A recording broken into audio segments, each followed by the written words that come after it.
Shalom. We are the real Hebrew Israelites coming day in and day out to prophesy the downfall of Babylon the Great, which is America. First off and foremost, all praises, honor, and glory be unto Yahweh, Ba'ashem, Yahweh Shai, Ba'ashem, Kakadash. Double honors to thee, all apostles of the great millstone, and salutations to the elect, wherever you may be. And given the times that we're living in, well, not first and foremost, Brother Shapaya, My brother Yedaya. Jim in Chicago, in transit coming at you again with a lesson to the Spirit.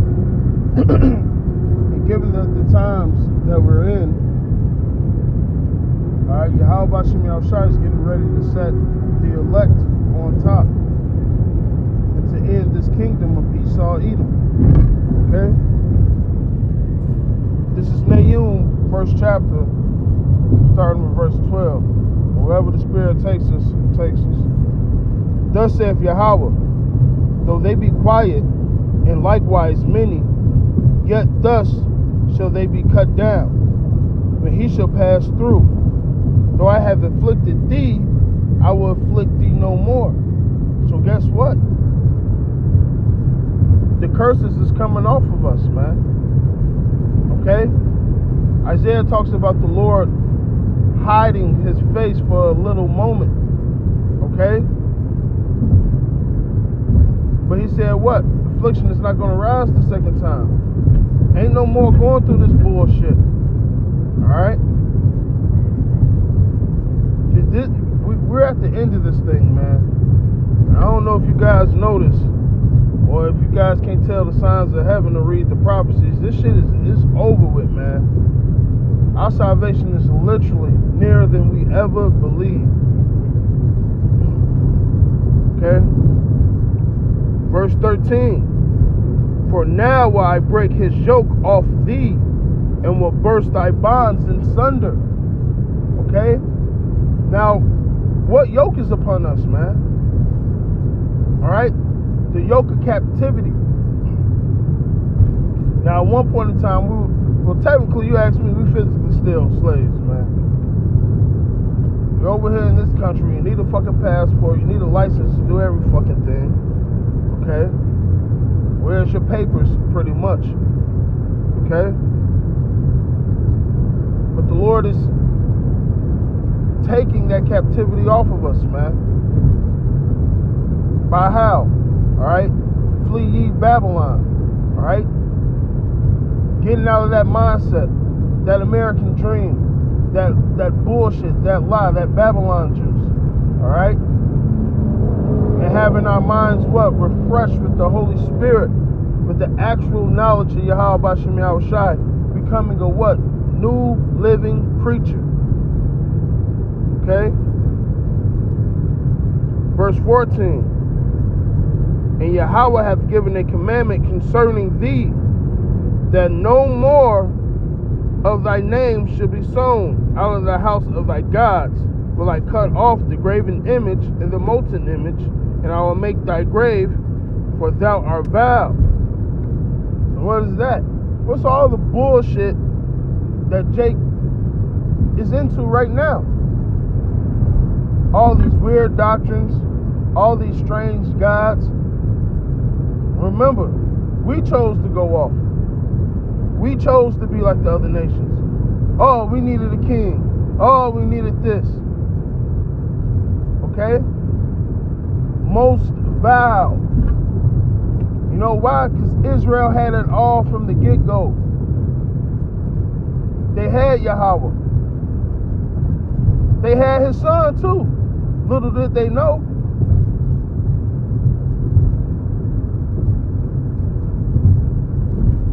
This is the story of Israel. Israel did not consider. You know how many niggas went outside? Hey, it was 70 something fucking degrees in Chicago yesterday. Everybody and their fucking mother was outside. You know how many niggas probably walked past the camps and didn't fucking consider? A whole lot of them. They was busy shaking their ass, man. These are the days of Noah. All this shit going on, nobody's considering nothing. And they're going to take their black asses to church today and still not considering nothing. That fucking pastor he ain't dealing with the prophecies, man. He ain't dealing with Revelation. He ain't dealing with Isaiah 47, Jeremiah 51. You got something? Yeah. Go ahead. It's Romans 13 and verse 11. It says, "And that knowing the time, that now it is high time to awake out of sleep." Right? How the fuck do you wake out of sleep? How the fuck do you know what fucking time it is? Only the elect know, man. The elect heard that voice and they followed the Lord, man. What does it mean to awake out of sleep? Nigga, the whole nation went to sleep. Our fathers, our king, everybody. Jeremiah 17:4 went into full effect. Go ahead. It says, "And that knowing the time, that now it is high time to awake out of sleep, for now is our salvation nearer than when we believed. The night is far spent, the day is at hand. Let us therefore cast off the works of darkness, and let us put on the armor of light. Let us walk honestly as in the day, not in rioting and drunkenness, not in chambering and wantonness, not in strife and envying, but put ye on the Lord Yahushua HaMashiach, and make not provision for the flesh to fulfill the lust thereof." So you gotta trick your own fucking flesh. Go ahead, you can break that whole thing down, man. Yep. Hey, just seeing the times that we're living in, the end of the world is clearly manifesting itself. You know, and we should be not as the people of this world, just going in the wind, not considering the signs of the times. You know, just reveling. The day of the Lord is gonna creep up upon them unawares. We gotta be watching. You know. Right. Where it says rioting. All right, we talked about the days of Noah. Last week it was cold as fuck for St. Patrick's Day weekend. Everybody was still outside. This weekend, warm as hell. Everybody else, it don't matter, man. These people are just in the fucking world, not really considering. Now you got some people that, Armageddon, this and that spiritual sense is out there. But for the ones that should know, they don't. Because they rather hear smooth things. They don't want to hear about the MOTB and martial law. And once these geopolitics really start affecting everything in the world and everything starts to get tokenized and centralized and digitized. All right, they don't care about that shit. They care about Cardi B coming to Chicago. They care about this. They care about that. Now, granted, whatever, concert shit. That's neither here nor there. But the point is, these people are giving over to it. They don't know nothing else. That's why it says knowing the times. How do you know the times? 2nd Esdras, the 9th chapter says you have to measure the times. How do you measure the times? By the prophecies. By the prophecies. How did Esdras know 10.5 parts went past? Certain prophecies. And he was getting prophecies that was going to come in the future.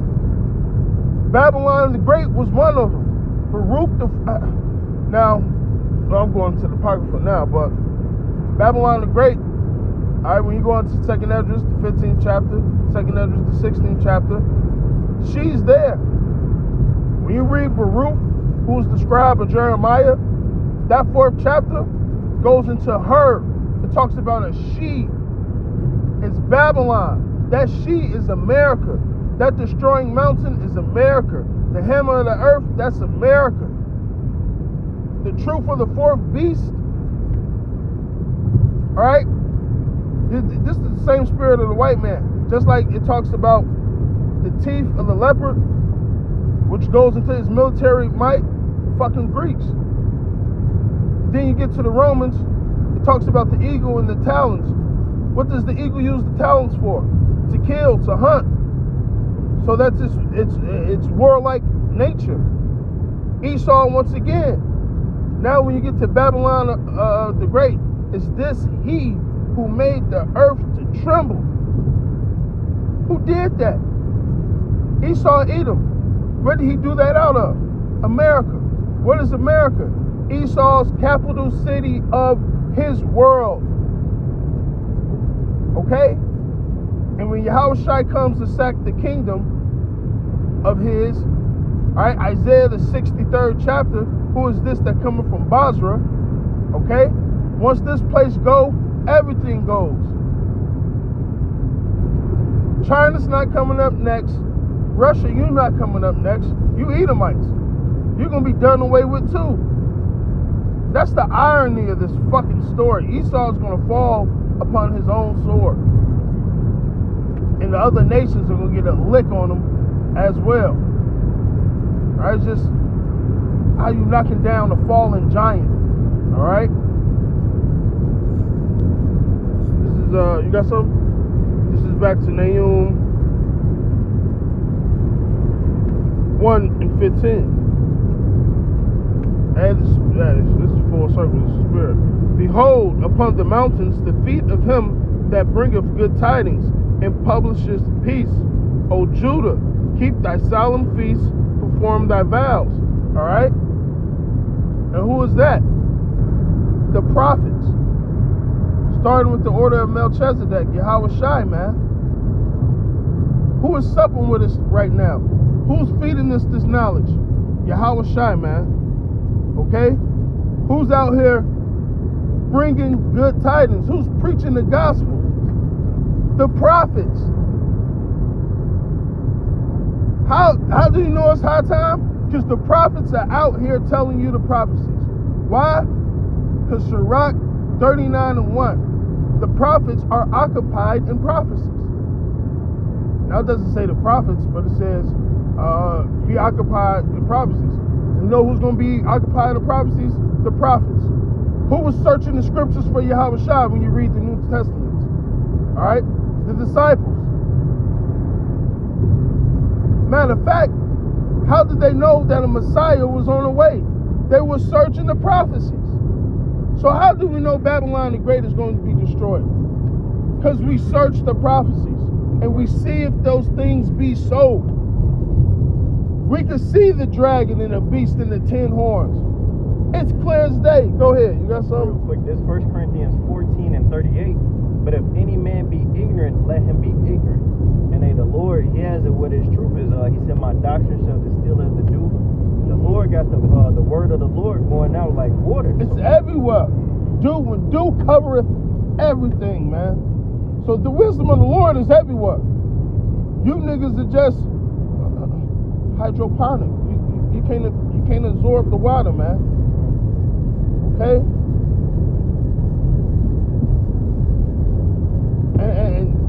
And going to what we said in Isaiah the 1st chapter, these niggas don't consider. Y'all don't consider the first Egypt. Y'all don't consider Passover. Y'all about to sell. Niggas, if it's one thing niggas celebrate, it's gonna be Easter and fucking Mother's Day, man. Two top fucking things, man. Not knowing Easter really supposed to be Passover. They just switched the word. But the essence of Easter, how these people do it, fucking wait. Now granted, they go to church, they talk about how Mashiach, dying, they'll say JC, but not really knowing the true essence of it. Going back to Exodus, the 12th chapter. They don't understand the time period Israel came out of Egypt. If they was really heavy, they would know Yahushua was there. And Yahushua is getting ready to do it again from this Egypt.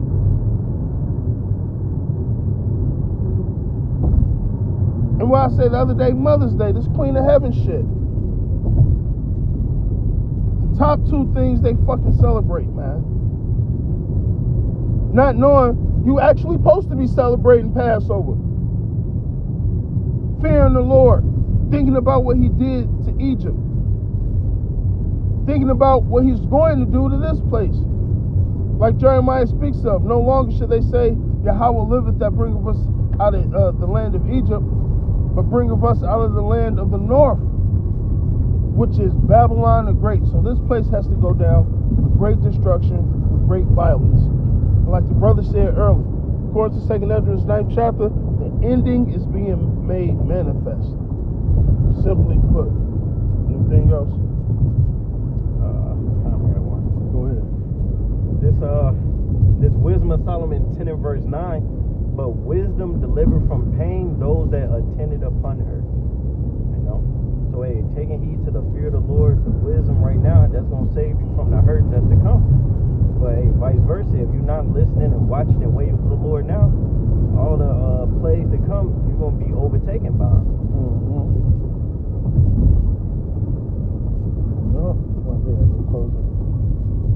So hey, with that, we pray this was edifying. We're gonna say all praises, honor, and glory be unto Yahweh, Ba'ashem, Yahweh Shai, Ba'ashem, Kakadash. Double honors to thee, all the apostles of Great Millstone. Salutations to the elect, wherever you may be. Abba, Kwam Yashar. Shalom.